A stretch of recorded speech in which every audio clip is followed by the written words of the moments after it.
결혼 만족도 검사를 했는데요. 그 결과를 보고 바로 이해할 수 있었습니다. 아니, 검사 결과가 네, 어떻길래? 아니 안 좋게 저는 나왔어요? 우리 오은영의 금쪽 상담소에서 많은 고객님들을 모셨잖아요. 그렇지. 결과가 가장 최악. 아 그래? 네네네. 결혼 만족도가 14가지 지표로 구성이 돼 있거든요. 근데 14가지 항목 모두에서 다 갈등이 있는 걸로 나와요. 그리고 심지어는 성향, 취향마저 완전 정반대시더라고요. 안 맞아도 이렇게 안 맞는 부부 참 드뭅니다. 근데 그중에서도 눈에 띄는 가장 심각한 문제가요. 경제 갈등과 정서 소통이더라고요. 네, 그래서 맞아요. 먼저 첫 번째로 짚어봐야 되는 문제가요. 경제 문제예요. 네, 지나간 일을 다시 생각을 해보는 가장 큰 이유는요. 경제 개념은요. 잘 안 바뀌어요. 좀 제가 자세히 들어볼 수 있을까요? 결혼을 네. 했을 때 얼마 지나지 않아서 문제점을 제가 알았거든요. 네. 주머니에 뭐가 있으면 안 돼요. 돈이 있으면 써버리거나 그 뭐 식당에서도 밥을 먹어도 제일 먼저 뛰어나가는 사람이에요. 계산하러. 계산하고. 네, 계산할. 누구 거를 얻어먹는 거는 내 사전에 없다. 약간 그런 것도 있으세요? 굉장히 불편해요. 네. 정말 불편해 그거. 나한테 없어도 뭐 대출을 받아서 누굴 빌려준다든가 어머. 그리고 사업에 꽂혔어요, 그냥. 말려도 멈추질 않아요. 폭주하는 기관차 같았어요. 멈출 수가 없었어요. 뭐 회사도 차렸다가 고깃집도 했다가 웨딩샵도 했다가 또 영화사. 이 사람이 모르는 것도 사실 많아요. 또 사실 많아요. 많은데. 아이고야. 나도 그렇게 알고 있어. 아는데 많을 거라고 생각하고 있어. 새로운 얘기하면 그걸 굉장히 흥미로워요. 예를 들어서 귀가 솔깃해지시는 거예요. 솔깃해지는 네. 거야. 아 이건 세상에 없는 거야 이거는. 그런 게 꼭 세상에 있더라고요. 예. 생각도 해봤어요. 네네. 해보니까 야 내가 왜 그렇게 살았을까? 네. 그게 보니까 근본적으로 찾아오는 게 허세. 네. 허세. 그러니까 젊었을 때 거느리는 거 좋아. 네네. 그러니까 아 그래. 네. 이렇게 뭐 있을 네. 때는 허세를 많이 오랫동안 부린 거예요. 네. 그래서 야 참 정말 부끄럽습니다. 부끄럽고. 아니 근데 너무 정확한 표현을 좀 하셨어요. 네, 제가 그 말씀을 드리고 싶었는데 사실은 그러니까 이게 어떤 면이 있으신 것 같냐면요. 이제 주변 사람들이 우리 나 사장님 아니면 이거 못해. 나 사장님이 해야지 이걸 누가 해. 나 사장님이 하면 이건 대박 성공이야. 그러면 그래? 내가 해야지. 아니 이렇게 돼요. 그거를 네. 뭐 이건 줄도 알면서도 네. 한일이 형. 아니, 형이 이번에 영화사 대한민국 영화계 한 줄 쭉 무시하고 나 사장님 아니면 이거 못하는 거예요. 형이 쭉 가야 돼요. 이렇게 하면 그래서 이제 그렇게 모인 사람과 일을 도모하는 거죠. 그래서 도모해서 이제 사업이 꾸려져요. 근데 가다가 보면 이거 뭔가 안 될 것 같다라는 생각이 들었을 때 두 가지 마음이 딱 생기는 거예요. 하나는 내가 못 해낸다는 거는 자존심에 허락 안 해. 그다음에 내가 못하겠다고 말하는 거는 같이 도모한 형님 아니면 못해요라는 사람들한테 내가 의리를 못 지키는 의리를 배반하는 사람처럼 되는 거예요. 허세와 의리. 네 맞습니다. 네, 거기에 딱 걸리는 거죠. 예. 지금 앞서 얘기했던 거는 7년 전 얘기고 네네. 7년 동안 혼자서 이제 지난 일을 발판으로 보고 이렇게 하나하나 정말 다 짚어봤어요. 왜 우리가 이 두 번이나 이혼하게 됐냐? 첫 번째 신뢰가 깨졌구나. 첫 번째가 내가 어떻게 하면 이 사람한테 남편으로서 가장으로서 아이 아빠로서 그 신뢰와 믿음을 갖게 할 수 있을까? 네. 이거를 많이 생각했어요. 그러다 보니까 이 사람하고 딸내미가 뭘 해야 좋아하나. 그러니까 가능하면 가족하고 오랜 시간을 소통하고 같이 있고 가족이 같이 뭔가를 하고 이런 거를 굉장히 좋아하더라고요. 제가 이제 모든 그동안의 그 생활이 아주 극단적인 이기주의자였어요.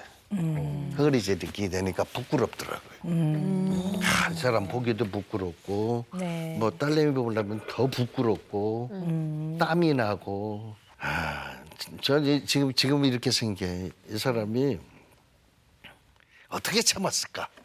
그러니까요. 어? 네. 그러니까요. 그러니까요. 저희가 정말 네. 다 정말 그 생각하고 이게- 있습니다. 네. 그래서 감사합니다.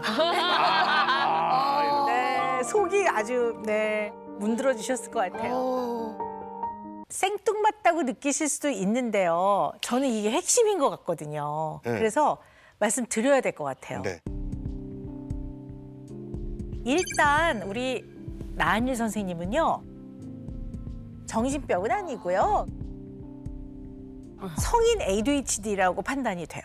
성인 ADHD라고 판단이 돼요.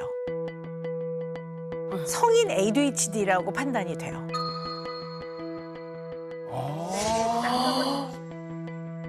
이 ADHD가 뭐냐면 주의력 결핍 과잉 행동이에요. 그래서 보통 이제 어릴 때부터 시작이 되는데요. 그냥 번잡스럽게 왔다 갔다 하고 가만히 못 있고 의자에 앉아 있어도 계속 꿈틀거리고 요게 어른이 되면요. 공사다망하게 어디 이렇게 누구를 만나러 다녀요. 스탄 같은 데도 좀 다니고. 아니 그냥 한 자리에 오래 못 앉아 있기 때문에 하루 종일 회의를 빡빡하게 잡는 거죠. 타이트하게.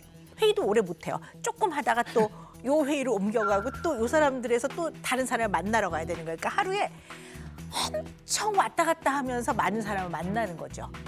나한일 선생님은요. 산만 하세요. 산만 하세요. 오랜만에 만난 분 같아요. 네. 그냥. 네. 그래서 좀 아직은 더 아니 정말 저도 방송 보면서 두 분 이야기 나올 때 이제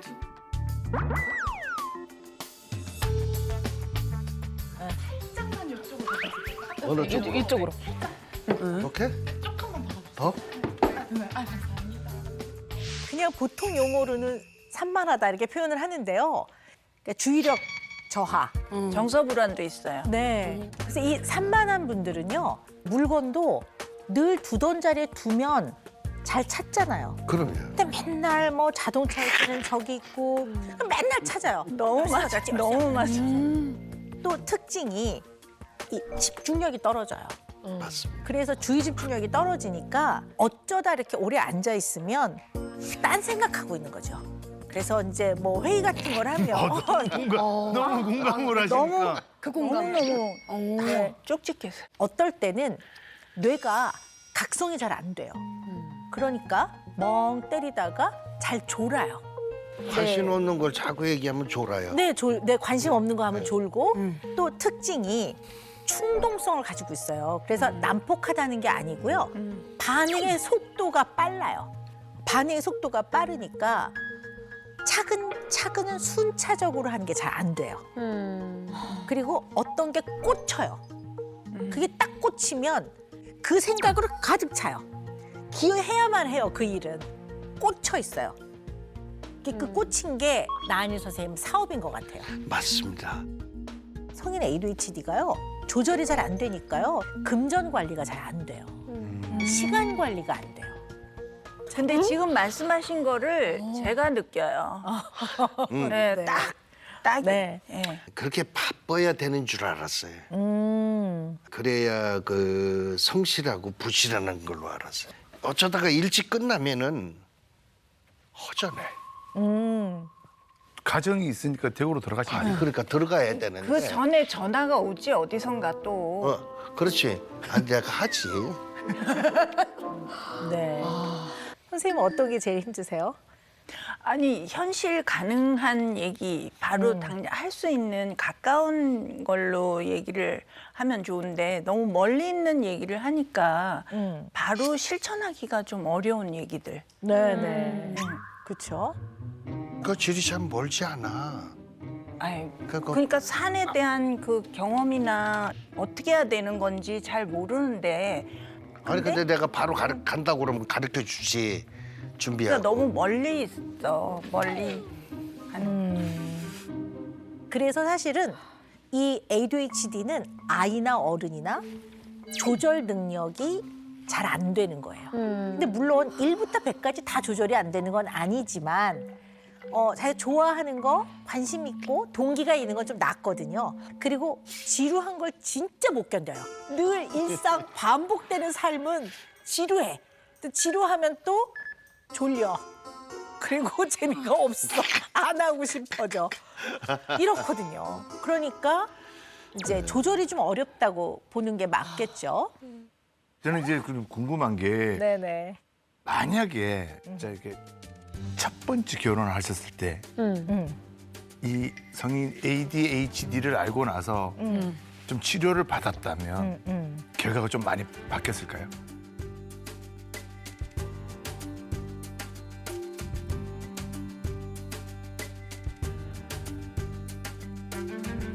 많이 바뀌었을 거라고 저는 생각하는데. 왜냐하면 제가 ADHD를 왜 강조했냐면요. 이게 배우자가 성인 ADHD일 때 이걸 제대로 이해하지 못하면요. 오해를 많이 해요. 왜냐하면 무슨 얘기를 하고 있는데 딴 데를 쳐다보면 나를 무시해? 또 아까 한 얘기를 뭐라고 그랬어? 그러면 내 말을 경청하지 않나? 그리고 얘기할 때 자잖아. 사람이 얘기를 하는데 어떻게 저렇게 잠이 올까? 그리고 이제 ADHD는 언제나 그런 건 아니지만 관심이나 흥미가 없는 거는 주제가 금방 다른 데로 튀거든요. 또 이게 또 갈등의 요소가 될 수가 있고요. 이걸 정확하게 알고 있어야지 또 서로 가족으로서 도울 수 있고 방향을 잘 찾아 나갈 수 있을 뿐만 아니라 또 불필요한 오해를 안 하게 되는 거거든요. 그래서 이제 제가 말씀을 드린 거거든요. 그래서 아마 첫 번째 결혼 생활에서 이게 주의력의 문제라는 걸 좀 알고 여러 가지 노력들을 좀 하셨더라면 한결 좀 또 소통도 좀 더 원활하고 사업도 네, 조금. 사업도 조금 접을 수 더 있고. 조금 더 계획적이고 순차적으로 뭔가를 처리할 수 있지 않았을까 뭐 그런 아쉬움은 좀 있지요. 생각도 네. 못했어요. 네네. 진짜. 꼭 육신적으로 아파가지고서 이게 병이 아니거든요, 사실은. 물론이죠. 네, 사실 이런 병들이거든. 근데 그걸 본인이 모르고 그냥 지나가고 뭐 이래서 이제 문제가 생기고 뭐 이러는 갈등도 생기고 그러는데 그래서 다시는 이제 이런 결과를 만들면 안 되겠구나. 네네. 거기다가 약간 우리 유영 선생님이 얘기 불안이 좀 있으시더라고요. 얘기 불안? 네네. 얘기 불안이 정확하게. 얘기 불안이 뭐냐면요. 일어나지 않은 일에 대한 불안을 느끼는 거거든요. 전혀 없으시잖아요. 네네, 그렇죠. 네. 왜냐하면 불편해도 마지막은 지나치게 과도한 긍정으로 가시니까. 근데 유영 선생님은 얘기 불안이 있으세요. 그러니까 얘기 불안이 있는 사람들은 어떤 면이 있냐면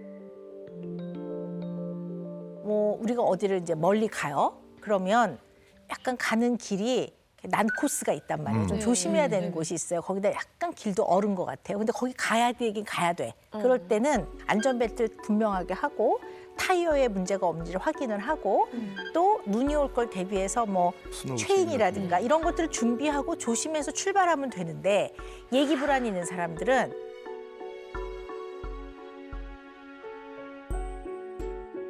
벌써 차 전복됐어요. 차 전복됐어. 차 전복됐어. 차 미끄러졌어. 그렇게 되면 나중에는 어떻게 되냐면 차라리 안 가는 게 낫겠다. 그냥 안 가. 그러니까 그러면 섬 얘기가 그렇게 난 정말 섬에 한번 가고 싶은데 근데 섬은 배 타야 되잖아. 헬기도 있어. 헬기도 있어. 아주 아니 꼭 어딜 가야 돼? 나는 안 가는 게 더 편한데. 만약에 내가 먼저 저질러 버리면 따라올 거야?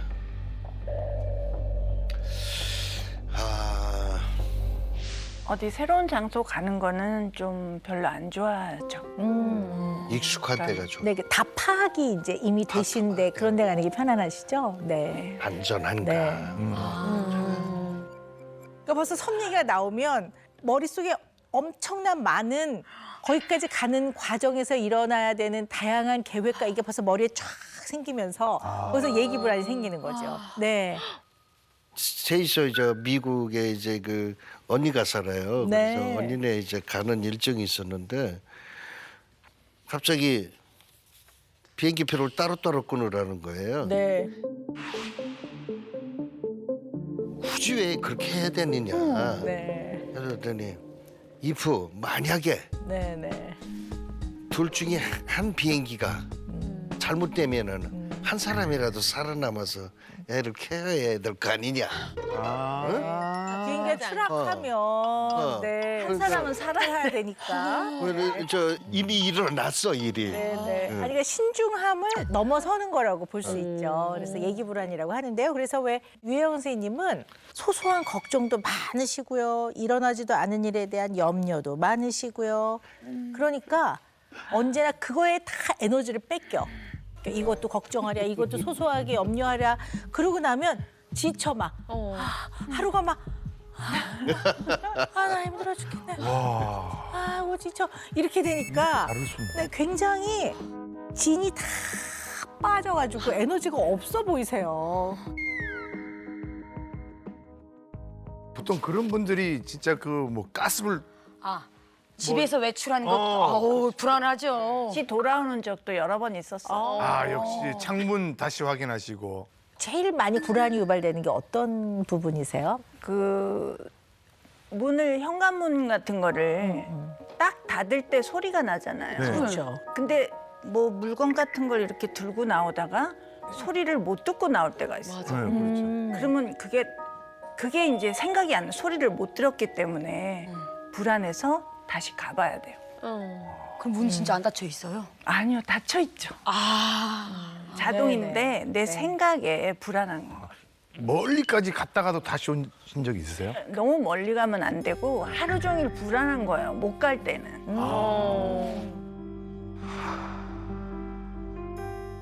아니 근데 우리 유혜영 선생님은 감정이 굉장히 세분화돼 있으세요. MMPI라는 걸 한 걸 제가 좀 분석을 해봤는데요. 결과를 보니까 좀 감각적으로 좀 아주 센시티브한 민감한 분이시더라고요. 베이직 이모션이라고 하는 가장 기본이 되는 감정을 일단 5가지로 보거든요.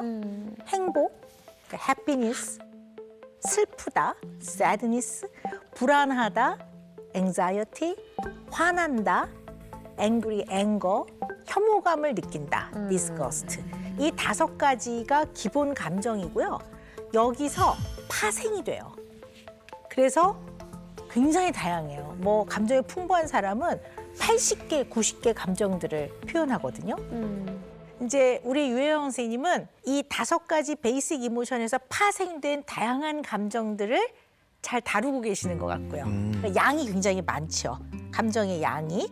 그리고 굉장히 세세하고 또 나의 감정뿐만 아니라 나은일 선생님의 감정까지도 같이 고려하고 계시더라고요. 그러니까 감정이 꽤 잘 발달된 분이라고 볼 수 있고요. 우리 나은일 선생님은 이 되게 5가지의 베이직 이모션과 약간의 파생된 걸로 대체로 다루는 것 같아요. 그러니까 감정이 좀 종류가 많지 않고 약간 단편적이고 그다음에 감정을 세세히 느끼지 않고 좀 반응이 빠르고 그래서 충분히 느껴보고 그때 내가 느꼈을 감정을 쫙 따라 들어가 보고 그렇게는 안 되시는 것 같아요. 네, 그래서 좀 급하고 네 반응이 빠르고 그러니까 두 분이 이것도 굉장히 차이가 많이 나죠. 거기다가 감정이 풍부하시고 감정이 단순하기 때문에 이렇게 대화를 해서 정서 소통이 안 될 때는 감정이 풍부한 사람이 좀 더 괴로워요. 유혜원 선생님 같은 경우는 제가 어떤 게 조금 말씀을 좀 드리고 싶냐면요. 이건 그냥 조금 보여서 말씀을 드리는 건데요. 유혜원 선생님은 불편한 감정이나 네거티브한 감정이 딱 건드려지면 결과적으로 마지막 종착점은 슬픈 것 같아요. 슬프신 것 같아요. 슬프고 외롭고.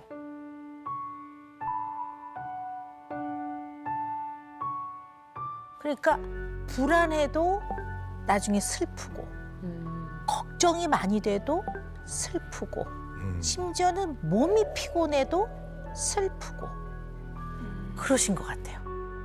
네. 맞아. 네. 그래서 이렇게 슬플 때 이 슬픈 감정에 대해서 거꾸로 따라 들어가서 내가 슬프다고 느끼게 되는 시작점이 무엇인지를 늘 잘 생각해 보셔야 될 것 같아요. 네. 그러니까 저는 좀 사실은 어릴 때부터 받지를 못했어요. 그냥 좋게 말하면 차분한 거고 나쁘게 말하면 우울한 거고 좋아지려는 노력도 사실은 많이 안 한 것 같고. 네네. 그랬어요. 네네. 근데 어쨌든 나은희 선생님한테 그런 특징이 있거든요. 네. 성인의 ADHD 특성이 있어서 충동성이 좀 높고 좀 산만하고 집중력이 좀 관심이 없는 거에선 떨어지고. 근데 그런 특성이 있기 때문에 굉장히 감정이 섬세하고 다양한 유혜원 선생님 입장에서는 뭔가를 얘기를 했는데 안 통해. 그러면 마지막에 종착점은 슬퍼. 이러니까 원래 가지고 계신 유혜원 선생님의 얘기 불안이 좀 더 강화되는 측면이 있었을 거라고 봐요. 그래서 대화는 너무 중요할 것 같아요. 그러니까.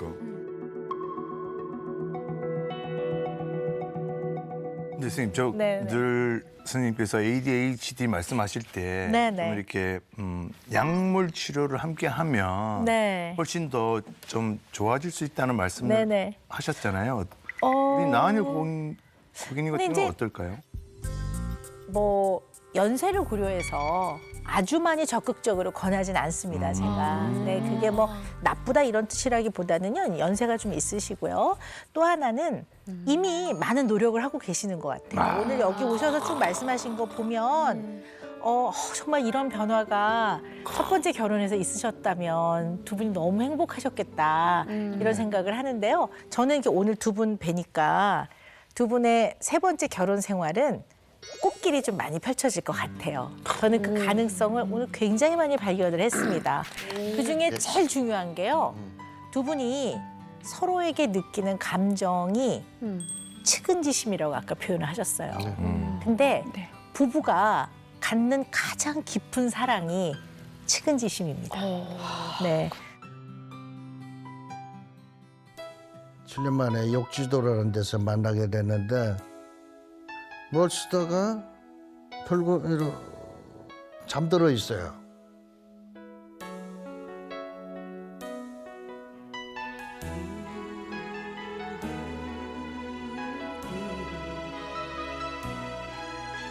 생각 없이 그냥 이렇게 카메라 갖다 대고 찍었는데 카메라를 이렇게 당겨서 이렇게 보니까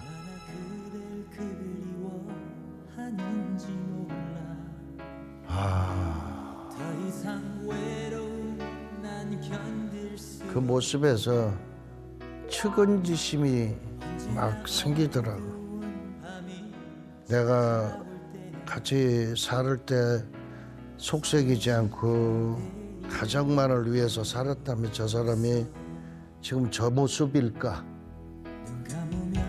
그때 그런 결심을 하게 됐어, 사실은. 저 사람이 받아들이든 안 받아들이든 저 사람을 위해서만 내가 살아야 되겠구나.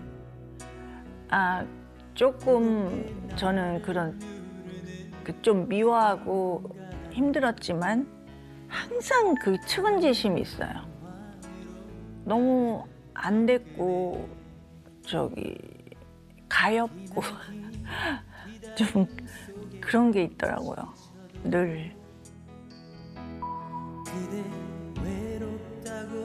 눈물 지치지만 언젠간 그대의 두 손을 잡고서 함께 걸어갈 테야.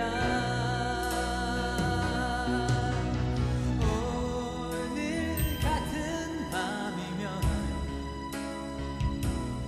앞으로는 좋은 일만 있겠죠.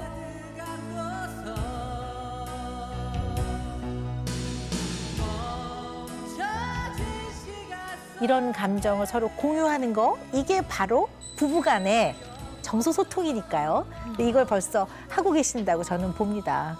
이걸 20년 전에 받았으면은 너무 좋았을 것을 하는 생각을 했고, 저희 사실 한 번, 두 번, 세 번 결혼을 한 것이 자랑은 아닌데 많은 부부들한테 저렇게 소통이 안 되면 저럴 수도 있다. 좋은 메시지로 좀 들었으면 좋겠습니다. 네.